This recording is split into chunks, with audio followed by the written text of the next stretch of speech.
Hi అండి, ఈరోజు అయితే నేను మా లంచ్లోకి చేసుకున్న ఆలూ ఫ్రై రెసిపీ అయితే చూపిస్తున్నాను.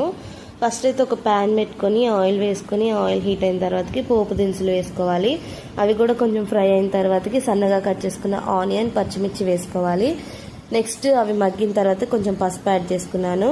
నెక్స్ట్ మనం కట్ చేసుకున్న ఆలు వేసుకోవాలి. నేను ఇక్కడ ఆలు కొంచెం పెద్దగానే కట్ చేశానండి, అయినా మగ్గవు అనుకోవద్దు, మంచిగా మగ్గుతాయి. నెక్స్ట్ అందులోనే కొంచెం అల్లం పేస్ట్, కొంచెం సాల్ట్ వేసుకొని మంచిగా మగ్గించుకున్న తర్వాతకి మన టేస్ట్కి తగ్గట్టు కారం కూడా వేసుకోవాలి.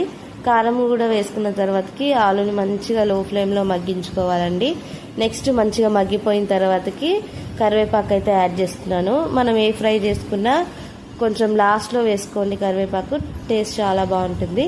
నెక్స్ట్ లాస్ట్కి మసాలా పౌడర్ వేసుకొని స్టవ్ ఆఫ్ చేస్తే అంతే అండి, ఎంతో టేస్టీగా ఉండే ఆలూ ఫ్రై అయితే రెడీ అయిపోతుంది. తప్పకుండా ట్రై చేయండి, లైక్ చేయండి, షేర్ చేయండి, సబ్స్క్రైబ్ చేయండి. Thank you for watching.